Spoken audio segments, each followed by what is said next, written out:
하나님 말씀은 요엘서 2장 1절부터 11절 말씀까지입니다. 제가 봉독합니다. 시온에서 나팔을 불며 나의 성산에서 호각을 불어 이 땅 거민으로 다 떨게 할지니 이는 여호와의 날이 이르게 됨이니라. 이제 임박하였으니 곧 어둡고 캄캄한 날이요 빽빽한 구름이 끼인 날이라. 새벽빛이 산꼭대기에 덮인 것과 같으니 이는 많고 강한 백성이 이르렀음이라. 이 같은 것이 자고 이래로 없었고 이후 세세에 없으리로다. 불이 그들의 앞을 사르며 불꽃이 그들의 뒤를 태우니 그 전에 땅은 에덴 동산 같았으나 그 후에 땅은 황무한 들 같으니 그들을 피한 자가 없도다. 그 모양은 말 같고 그 달리는 것은 기병 같으며 그들의 산꼭대기에서 뛰는 소리가 병거 소리와도 같고 불꽃이 초계를 사르는 소리와도 같으며 강한 군사가 항우를 벌리고 싸우는 것 같으니 그 앞에서 만민이 송구하여 하며 무리의 낯빛이 하얘졌도다. 그들이 용사같이 달리며 무사같이 성을 더위 잡고 오르며 각기 자기의 길로 행하며 그 항우를 어기지 아니하며 피차에 부딪히지 아니하고 각기 자기의 길로 행하며 병기를 충돌하고 나아가나 상치 아니하며 성중에 뛰어 들어가며 성 위에 달리며 집을 더위 잡고 오르며 도적같이 창으로 들어가니 그 앞에서 땅이 진동하며 하늘이 펴며 떨며 일월이 캄캄하며 별들이 빛을 거두도다. 여호와께서 그 군대 앞에서 소리를 발하시고 그 지는 심히 크고 그 명령을 행하는 자는 강하니 여호와의 날이 크고 심히 두렵도다. 당할 자가 누구이랴. 아멘. 임박한 여호와의 날의 심판 경고라는 제목으로 말씀을 듣겠습니다. 요엘서 2장은 전체가 3장밖에 안 되는 짧은 책 가운데 본서의 핵심 장입니다. 여기서는 이스라엘 역사상 그 유래를 찾아볼 수 없는 큰 파괴와 살육을 동반한 참혹한 심판이 집행될 여호와의 날에 대한 예고를 다루고 있습니다. 2장 전체 내용을 구분하면 그 주제가 넷으로 요약이 되는데요. 전반부 1절부터 11절은 임박한 여호와의 날에 대한 심판을 경고한 말씀이고요.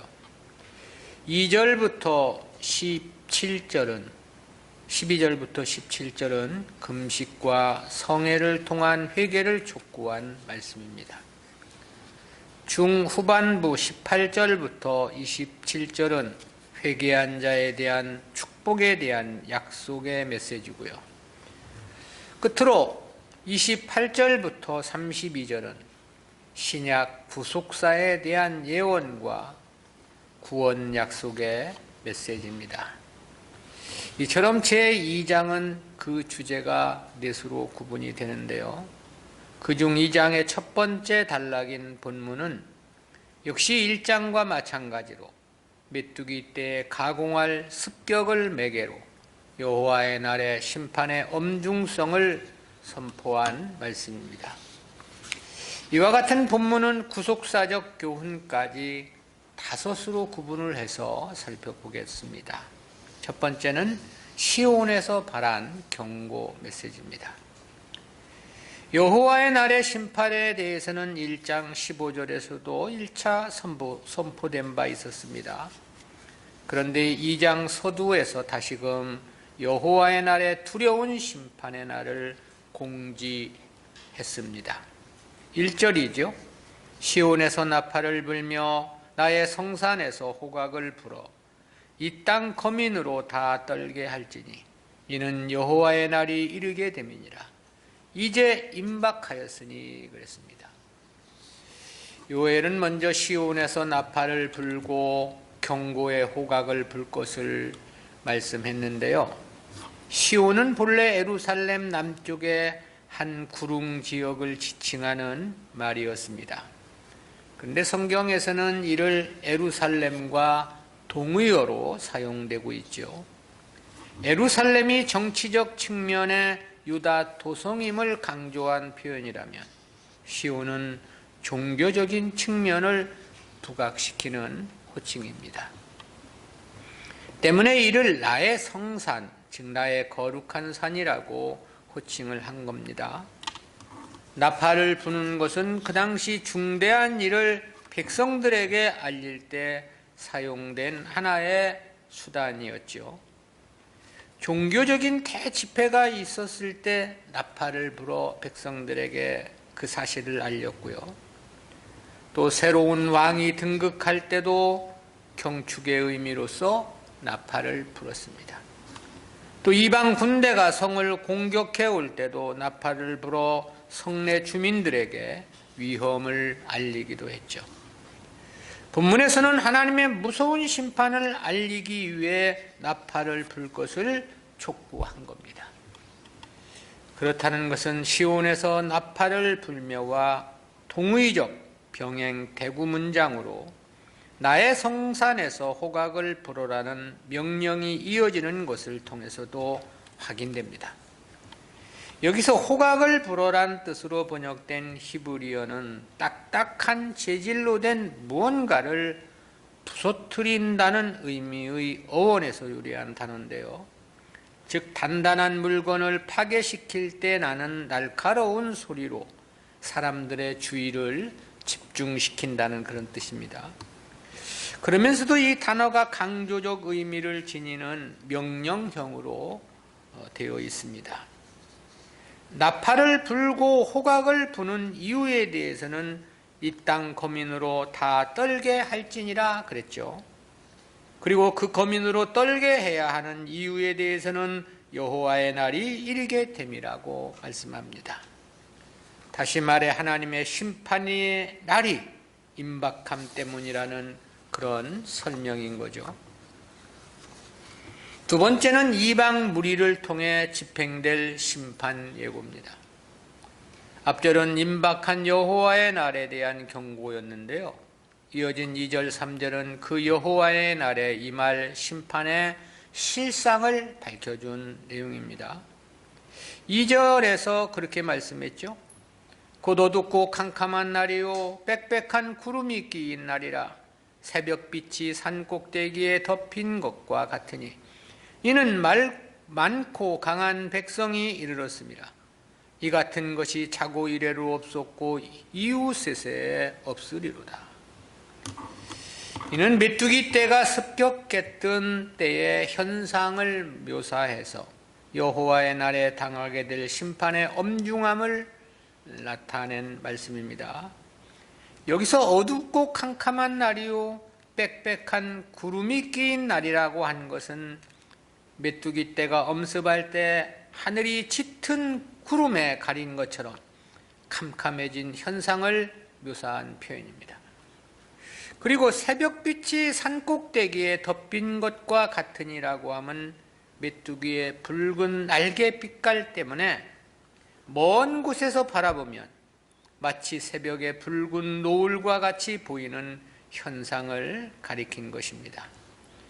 근데 이는 여호와의 날, 이방 군대가 침입해 오는 상황을 나타내는 하나의 상징적인 표현이죠. 때문에 강한 백성이 이르렀음을 말씀했고 이 같은 것이 자고 이래로 없었고 이후 세세에 없을 것이라고 말씀합니다.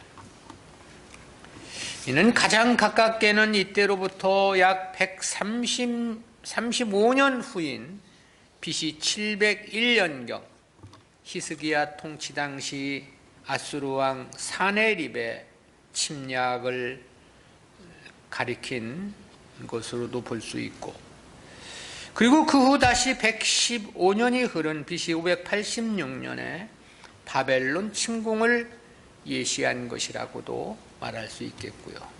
좀 더 멀리로는 AD 70년 로마의 침략을 예시함이라고도 말할 수 있겠습니다. 근데 그 심판의 결과에 대해서 그렇게 보도를 했습니다. 3절이죠. 불이 그들의 앞을 사르며 불꽃이 그들의 뒤를 태우니 그 전의 땅은 에덴 동산 같았으나 그 후의 땅은 황무한 들 같으니 그 들을 피한 자가 없도다. 앞에서는 메뚜기 재앙 이후 불이 나서 들과 산의 모든 초목을 태웠다고 말씀했는데요. 근데 여기서도 하나님의 심판의 형상으로 불을 말씀하셨습니다.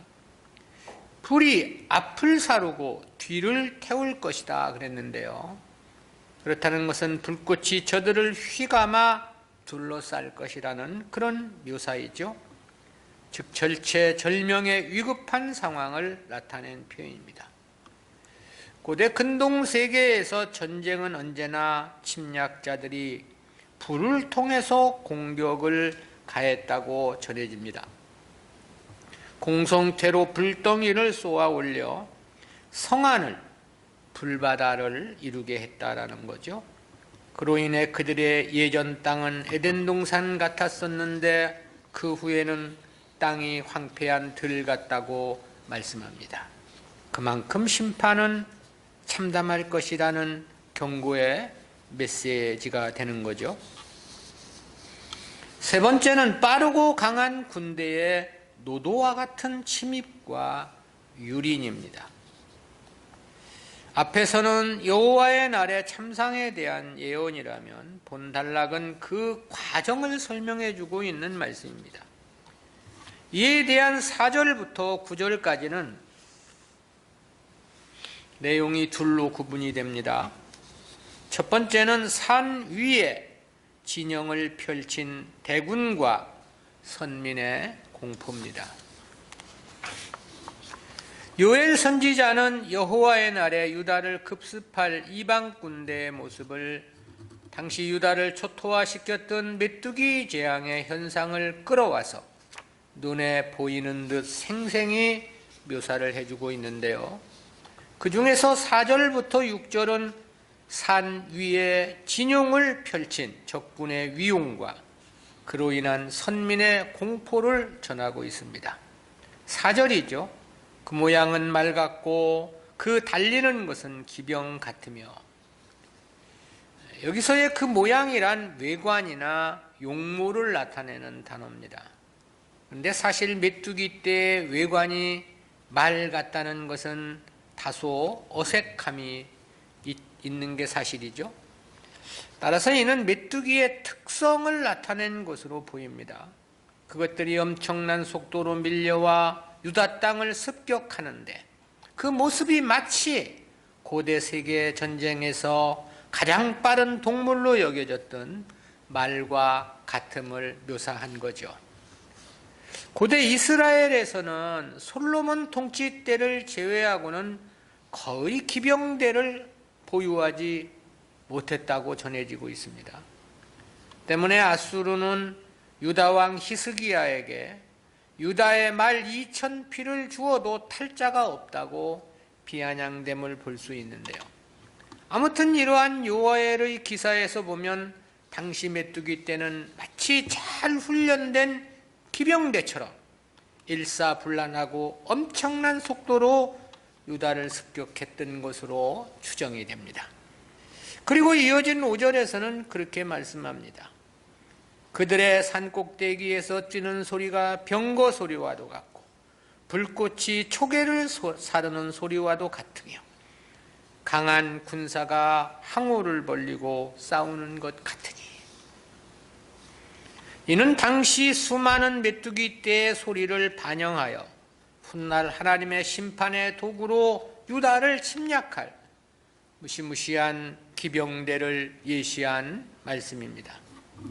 여기서 이 뛰는 소리로 번역된 예라케툰이라는 히브리어는 어원상 기쁨에 껑충껑충 뛰는 행위를 나타내는 단어인데요.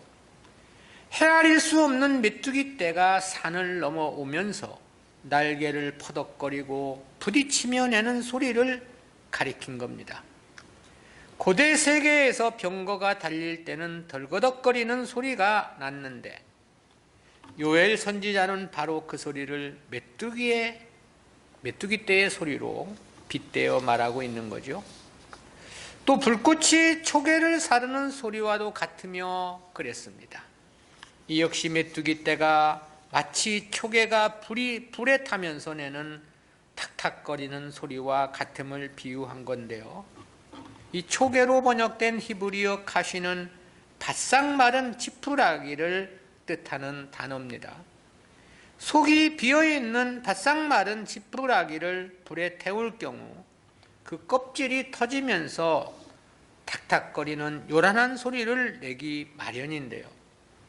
당시 메뚜기 떼의 습격이 그랬고 여호와의 날에 이방 군대의 습격이 그럴 것임을 묘사해주고 있는 겁니다.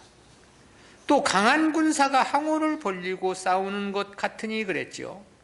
이는 새카맣게 밀려오는 메뚜기 떼의 습격을 질서정연한 이방 군대의 위용을 묘사한 표현입니다. 그리고 그로 인하여 유다가 당할 참상에 대해서 그렇게 기술을 했습니다. 6절입니다. 그 앞에서 만민이 송구하여 하며 무리의 낯빛이 하얘졌도다. 그래서 그 앞에서 만민이 송구하여라는 문장을 개역 개정 성경은 그 앞에서 백성들이 진리고라고 번역을 했습니다. 이 송구하여에 해당하는 히브리어 야일루라는 단어는 어원상 몸을 비틀거나 비비꼬는 행위를 나타낼 때 사용하는 단어인데요. 구약 성경에서 모두 52에 사용이 됐습니다. 춤을 추거나 치명적인 부상을 당하거나 두려움에 떨거나 근심하거나 큰 고통을 당함을 나타낼 때 이 단어들이 사용이 됐는데요. 본문에서는 극심한 공포에 사로잡힘을 나타내기 위해 사용이 된 겁니다. 그것은 무리의 낯빛이 하얘졌도다라고 한 말씀도 역시 마찬가지지요. 메뚜기 떼의 습격 때도 유다 백성들의 얼굴은 공포에 새파랗게 질리지 않았을까 그런 생각을 해보고요.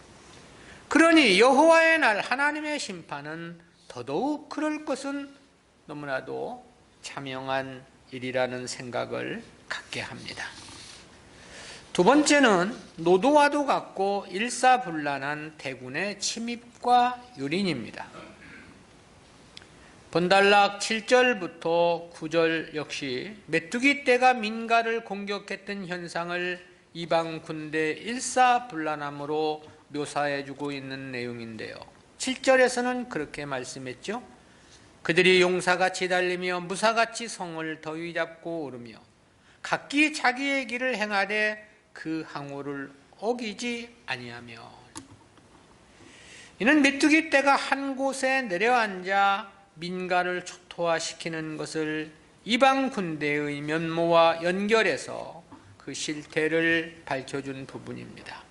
여기서 용사가치로 번역된 히브리어 케깁보림이라는 단어는 매우 세고 담력이 뛰어난 무사를 지칭하는 단어입니다. 창세기 6장 4절에서는 네피림으로 언급된 거인들을 이 단어로 표현해 주었고, 창세기 10장 8절에서는 바벨탑 건설을 주도했던 영걸 니므롯도 이 단어로 표현했습니다. 이 단어는 하나님께서 이스라엘을 애굽에서 건져냈을 때도 사용이 되었는데요. 그렇다는 측면에서 보면 매우 강력한 군사를 상징함에 명백한 거죠. 여기서 무사같이 성을 더위 잡고란 성을 기어 오른다는 뜻인데요. 고대 세계에서 전쟁은 들판에서 전쟁을 하지 않는 한 거의 모든 침입군은 상대방 성문을 뚫고 들어가거나 아니면 성벽을 타고 올라감으로써 그 성을 점령하는 것이 제1의 목적이었습니다. 본문에서 성벽을 기어오른다는 것은 바로 이러한 상황을 묘사해주고 있는 거고요. 그런데 이러한 침략군을 본문에서는 메뚜기 떼의 이동으로 비유를 해준 겁니다. 메뚜기 떼가 성내나 성벽에 내려앉을 때는 그야말로 새카맣게 내려앉았겠죠. 사람의 힘으로는 도저히 감당할 수 없는 위력이었을 겁니다. 때문에 이방의 대군대의 침략에 대해서 8절에서는 그렇게 표명을 합니다. 피차에 부딪히지 아니하고 각기 자기의 길로 행하며 병기를 충돌하고 나아가나 상치 아니하며. 침략자들의 하나 같은 움직임, 일사불란한 군사적인 행위를 묘사해 준 말씀입니다.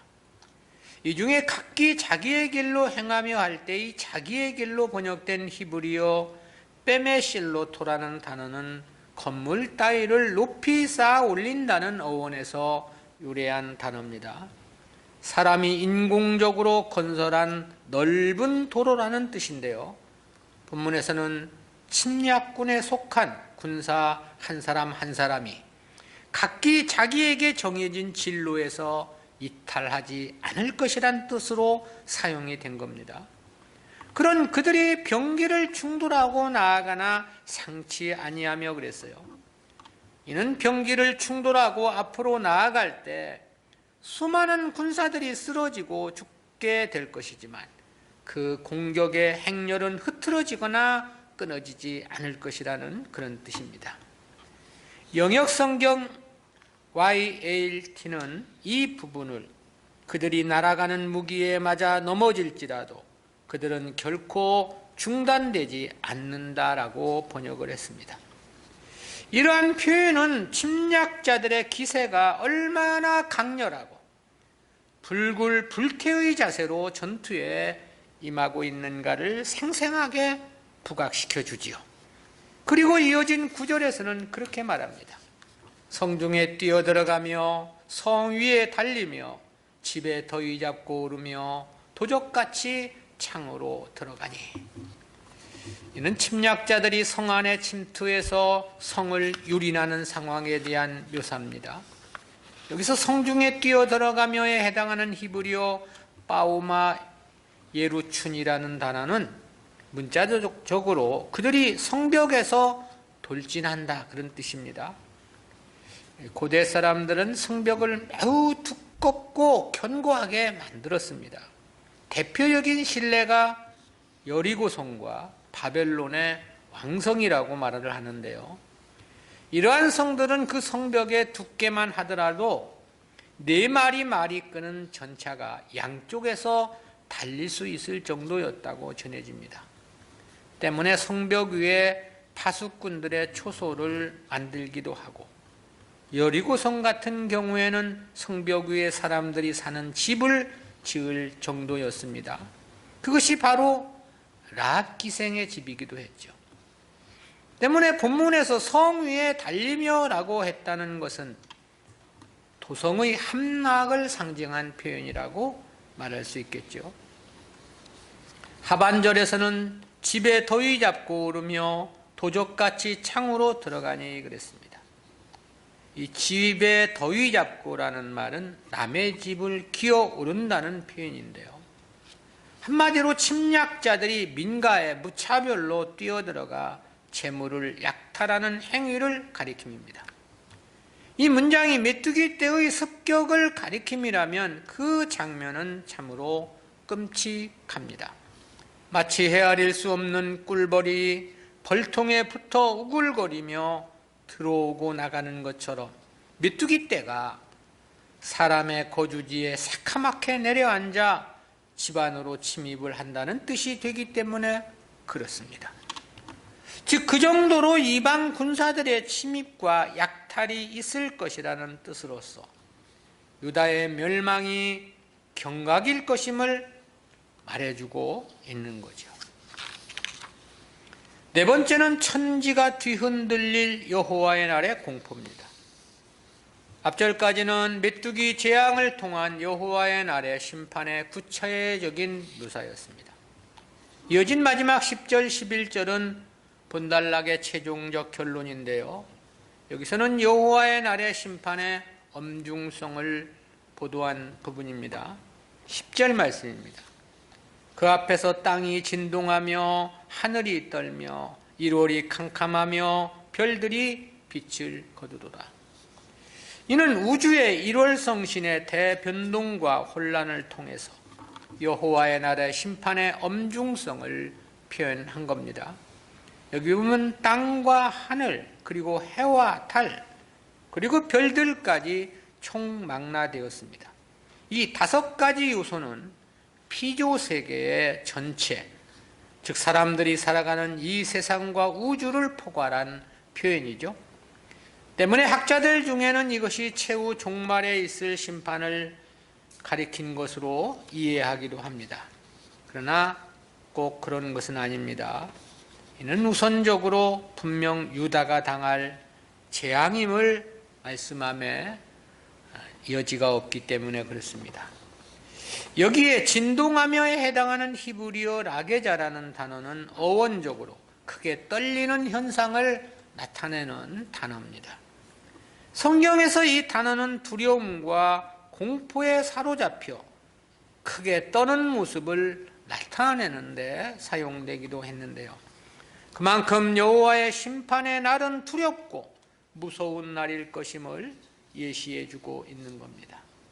특히 이 계시록에서 해와 달이 캄캄하고 별들이 빛을 잃는 것은 교회의 타락을 묘사하면서 사용된 비유이기도 합니다. 그렇다는 것은 이때가 이미 교회가 아니라는 영적인 의미도 있는 거죠. 그리고 이 심판은 교회의 타락이 그 근원이라는 의미도 함유되어 있습니다. 때문에 여호와의 날이란 무서운 심판을 예언하고 있는 거죠. 마지막 11절입니다. 여호와께서 그 군대 앞에서 소리를 발하시고 그 진은 심히 크고 그 명령을 행하는 자는 강하니 여호와의 날이 크고 심히 두렵도다. 당할 자가 누구이랴. 여기서의 그 군대는 하나님께서 심판의 도구로 사용하는 이방 군대를 가리킨 표현이고요. 그런데 그 군대 앞에서 하나님께서 소리를 발하신다고 말씀합니다. 그 군대를 지휘하시는 이가 하나님이라는 그런 표명인 거죠. 때문에 그 진은 심히 크고 그 명령을 행하는 자는 강하다라고 말씀했습니다.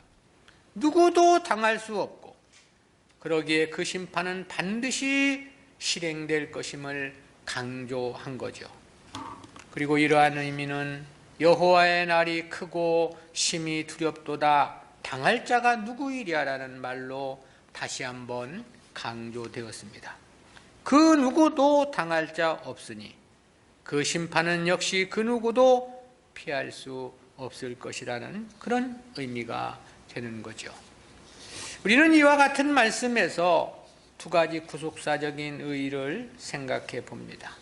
첫 번째는 하나님의 징계와 심판은 교회의 타락이 그 원인이라는 교훈입니다.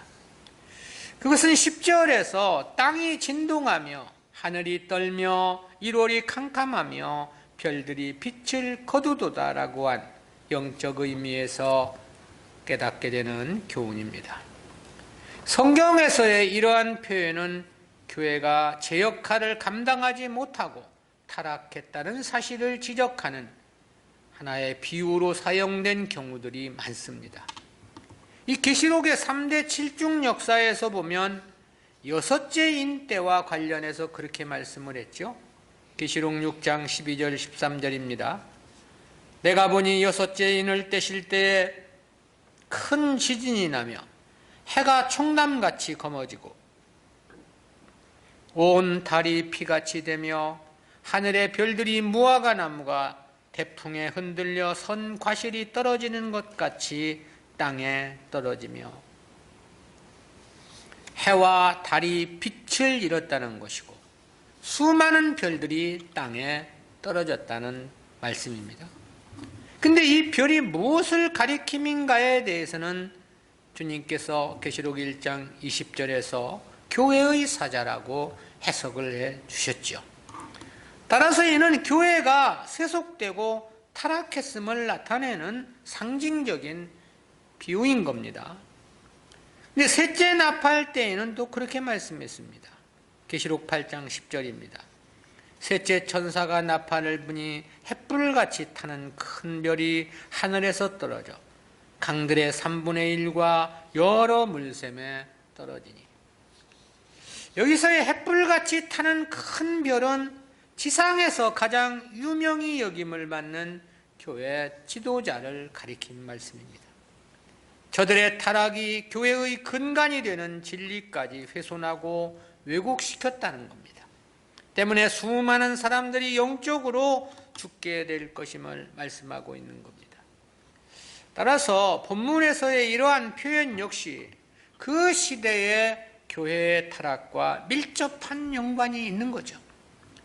실제 메뚜기 재앙이 유다에 임했던 것 역시 교회의 타락이 그 근본적 원인이었습니다.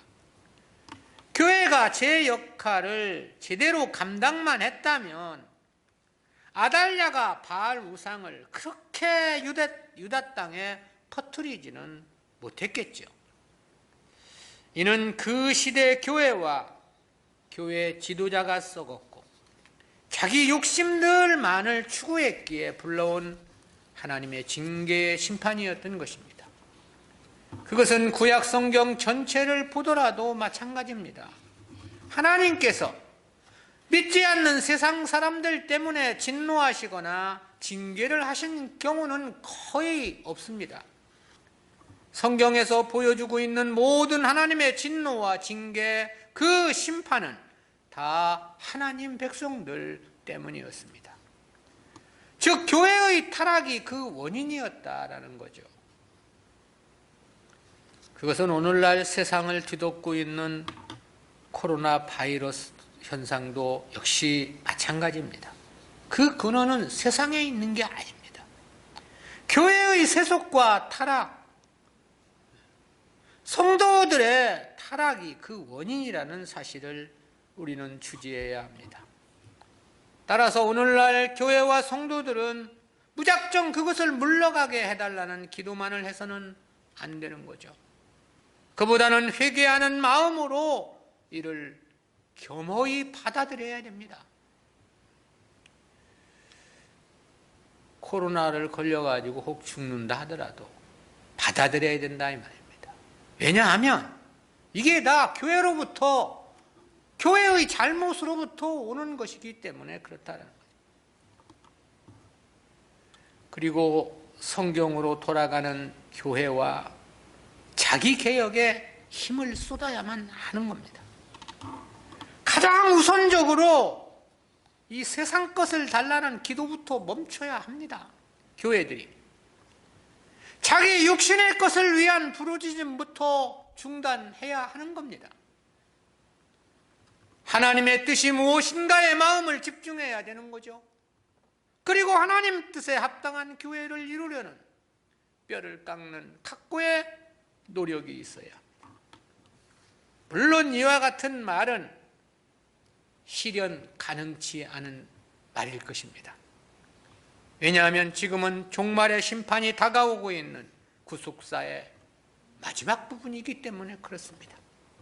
그러나 그렇다 하더라도 깨닫는 자가 있다면 보다 하나님 앞에 바른 신앙생활을 위해 최선을 다해야만 하는 것은 분명한 일이겠죠.